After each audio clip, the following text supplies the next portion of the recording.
Magandang araw po mga kababayan ko sa lungsod ng Maynila. Sana po nasa mabuti kayong kalalagayan sa mga oras na ito. Ito po ang inyong lingkod, si Ormi po, sa programang Talk to the People. Kung saan dito po ay nilalahad namin ang update sa mga naganap, nagaganap at magaganap sa ating lungsod. At sa aking mga minamahal na lolo't lola, po, hanggat maaari po, lagi po sana kayo nasa lilim. Napakainit po ng panahon. Uminom kayo lagi ng tubig, ha? Yorme, Hirap I po. love you. I love you too. Lolo't lola ko. Mga batang Maynila na nag-i-enjoy sa 6 na distrito ng Maynila. Libre Shoutout sa nating. mga kabataan dyan. Yan, oo. Natutuwa naman ako, may nagbigay pa ng yelo. Blocking yelo sa dapitan, swimming pool. But anyway, libre po yan. At ano lang, ini-schedule lang para lahat ma-accommodate. Kaysa naman sa kalsada ho kayo. But today, kaya po kami nag-live. Ito pong programa ng Manila Public Information Office kung saan meron pong ibinigay sa amin video. Particular po sa akin, no? Nakita ko po yung insidente sa Happyland. Mas kilala po itong Happyland, di ba? Sa Happyland kayo nangyari. Ito pong insidente, away magkakapit-bahay, hindi pagkakaintindihan, mainit ang panahon, higantihan, meron pong isang nabiktima sa naganap na krimen. Biktima po ay si John Bacolod, 46 years old, resident of GK Compound, Halo Street, Tondo. Sa Barangay 105 po yun. Medyo malaki po yung Barangay 105 eh. Happyland, Ulingan, o yung NHA Temporary Housing, saka yung proper. Yung po to sa kabilang side ng Barangay 105. Pakita mo nga yung video. Ito po yung insidente, baka napapanood nyo na po at nagbabiral. Pasintabi na lamang po sa mga manonood. Kung medyo po mahina ang ano ninyo, log nyo unang yan. So anyway, yan po, tama na. Dalawa po yung suspect. Immediately when I was asked, when I was informed of the incident, we directed the Manila Police District to go after to the suspect. Mabuti naman, nagpaabiso yung isa natin dating pulis din ng Maynila at yung pamilya ng mga suspect. Dahil alam po ninyo, I promise you, maaaring makatakas kayo, pero it's a matter of time, talaga pong halugugin namin. Sa abot ng aming makakaya na makapagbigay ng hustisya at kapanatagan sa mga posible at mga biktima ng mga krimen, whether petty crime or ganitong karumal-dumal na sitwasyon. Nagparating ko sa atin na impormasyon na susuko. Sila po tumakbo sa Bataan. Sa tulong po ng isa ng dati natin pulis at ininformahan sila Dave at sila sa Presinto 1. Saka naman nung umakto. At malugod po namin ipaalam sa inyo, mga kababayan sa lungsod ng Maynila. In our own little way, city government and Manila Police District ay makapagbigay ng hustisya sa pamilya ng biktima. Nandito po yung mga suspect. Sumuko na po sila. Ang suspect, kayo magaman. Si Jeffrey Saludar. Ikaw yung tatay. Saka Jefferson Saludar. Mabuti naman naisipan yung sumuko. Sige, isa naman matsambahan pa kayo ng Manila Police District. Kuyat, may mga CCTV. Madali kayong makikilala. Sila po ay na-inquest na. Kanina, na-inquest. Ngayon, 2 o'clock. So, nandito rin po yung pamilya ng biktima na nasa labas. Lalong-lalo na. So, matanda. Diyos ko, nakakalungkot. Nakikiramay po ko sa pamilya ng biktima. At magkaganon, we're happy to inform you that in less than 12 hours, masasabi po namin na another case solved by the Manila Police District. Sa kusang pagsuko naman at kusang kakaharapin ng mga suspect na to na mag-ama yung hustisya. Hayaan natin ang husgado kung ano ang magiging pasya. As far as the city government is concerned and Manila Police District, another case solved. Crime happened in the city of Manila. So muli po sa inyo, meron po kaming ito po inaabangan ng mga media dahil nga po nag-viral na. So I will let them open the question hour. O kayo, baka may tatanong kayo sa mga suspect. Ito, from ABS-CBN. Ako. Mayor, siguro dun sa tatay mo na. Sir, nakita kayo dun sa CCTV. Sino po yung nagpaputok ng baril? Sino po? Ako po. Ano pong baril yung dala? Po, bed po. Saan niyo po nakuha? Ako po sa dati, nangangalaka lang po. Oo. Nabili lang po. So sa inyo yung baril? Opo. Sige po. Nahitapon po, nataranta rin po ako eh. Pwede niyo bang ikwento bakit niyo nagawa yun? Ganito po kasi yan.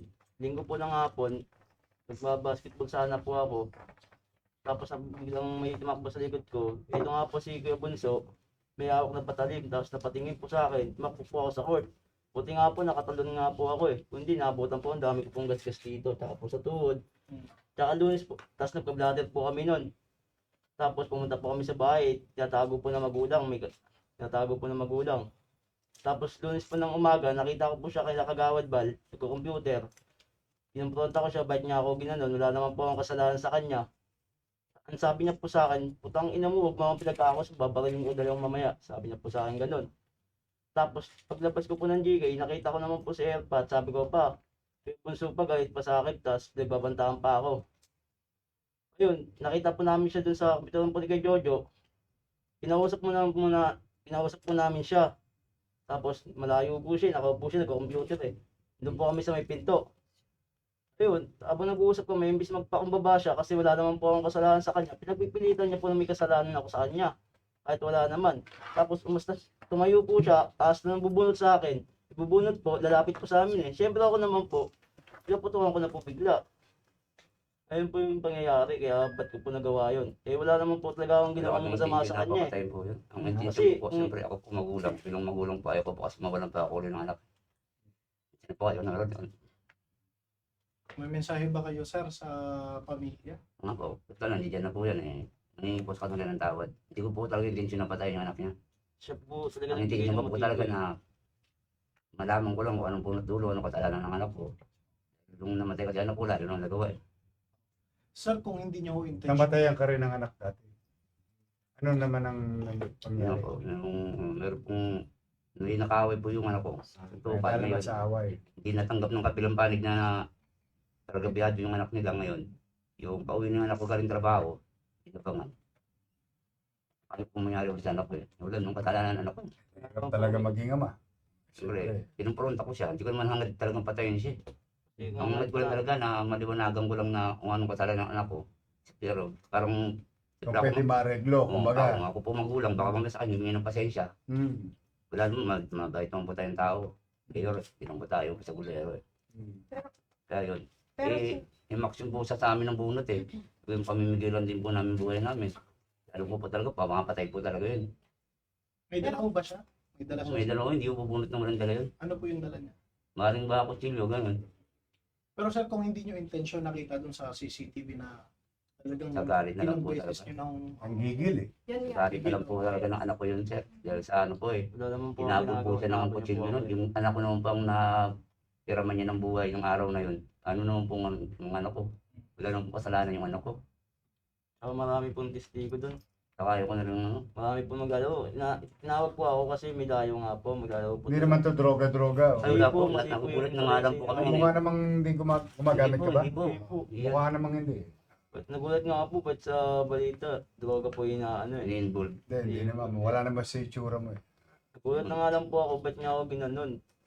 Maglalaro na po talaga Hindi mo kayo ako. nagkabukulan o something. Hindi naman Ano po. Wala po. Siguro sobra na po talaga yun. Tapos lasing pa po yun eh.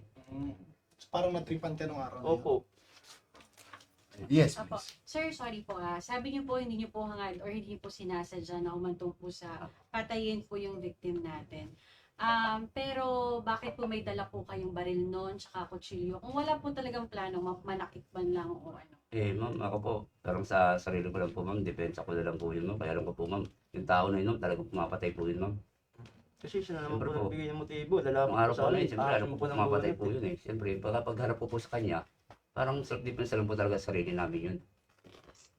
Bukod po dun sa nangyari nung pangyari pong to, kung saan po nung namatay na yung victim, may prior po ba o may dati na po kayong Ay, wala po. Wala po. Wala po. Linggo po Kaya na wala blatter akong nga agad po ng kami patay sa talaga. barangay nun. Hindi, ganun. Ba't kilala nyo na ho siya? Opo, kilala ko na yun. Bahay. Kalugar. Kapit-bahay yun, kalugar yun. Palikod bahay niya po. Talikod bahay ko lang po yun. Pero yung sinasabi nyo kuya na Sunday, yung aambahan ba kayo ng saksak? Hindi, talagang Oh, sinaksak po hinabol siya. po. Hinabol po siya po. Buti nga po, nakatalon na ako ng Marami po sinibata. kami mga magiging testigo ron. Oo. Tapos pinagbantaan po ako na mamaya lang kayo sa akin dalawa, babariling ko kayo.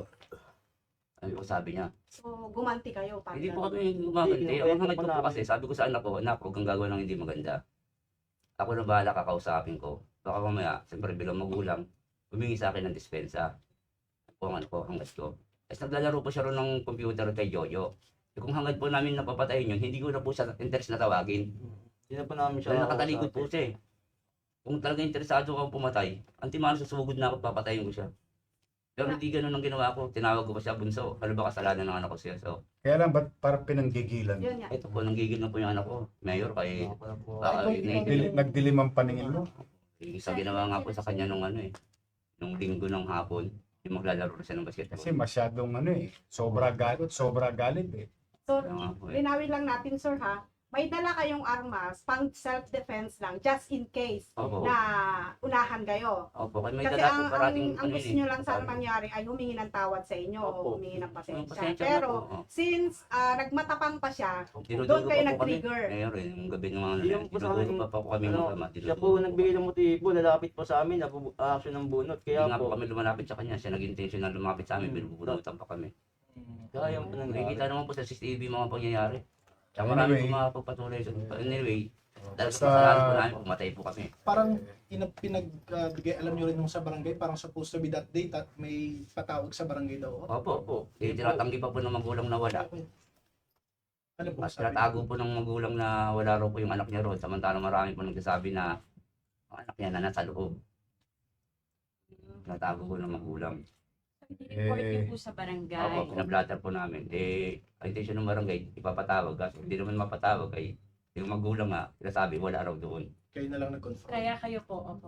Ganun po. So, may mga record na pala ito si Opo. victim. Anyway, hayaan ko kayo mamaya, i-interview nila kayo.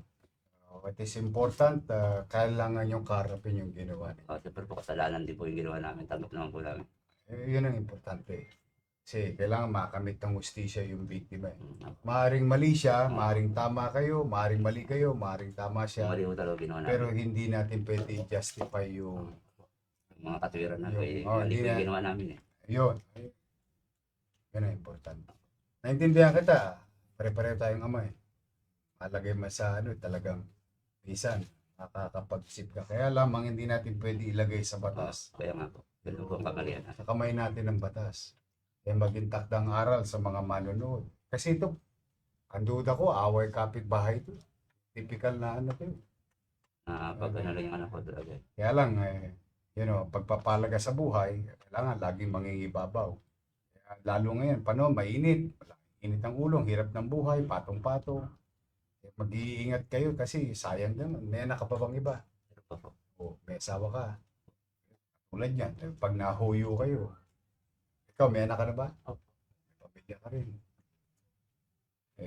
Papatong-patong lang ang problema. Ano ba yung sa English? The end. And does not justify the means. The end does not Yun na yun, bago na pala. The end does not justify the means. Sana po ito, sana po talaga na yung mga ganitong istorya, lalo't ibinabalita ng yan, ang media, makapulutan natin ng aral at leksyon. Sa buhay, hindi talaga tayo pwedeng magpabigla-bigla. Hayaan natin na umiral yung proseso. Huwag natin ilalagay sa kamay natin ang batas. Napakahirap. Lalo sa Maynila mo gagawin. Kasi matter of time lang. Mabuti sumuko nga kayo. Kung hindi rin kayo pakakaw, lalo na to. Mga yan, ako, Diyos ko. Kahit saan sulok kayo ng Pilipinas, yung grupo nila, hahanapin at hahanap. Kaya then again, papasalamat namin sa iyo sa dati natin pulis, Maynila. Ipinagmalasakit yung kanyang mga kapitbahay. Magkaroon ng tuldok itong sitwasyon nito. Yan na po muna tayo ngayon, mga batang Maynila, nanay tatay ko, mga bata. Na kayo ha. Kung minsan nakikita ko sa plaza, nag-showdown kayo. Diba? Para kayo lahat may balbon sa dibdib. Kita ninyo, dahil sa ganyan, nasasayang na pariwara eh. Sayang ang buhay. Mahalin nyo yan, isa lang yan. Hindi naman yan pelikula na may take 1, take 2, take 3, take 4. Isa lang yan. Kaya rin yan, wala na tayo may babalik. But for now, we're happy to inform you that justice is served, case is closed, at hayaan natin ang husgado ang magpasya sa kung anong kalalagyan at sasapitin ng magamang ito suspect sa krimen na nangyari sa Barangay 105. So mag-iingat kayo, mga bata ha, mga nanonood na bata. Huwag kayong magpabigla-bigla. Yung dadaanin sa init ng ulo. Kasi unang-una nadadamay ang mga tatay at nanay ninyo.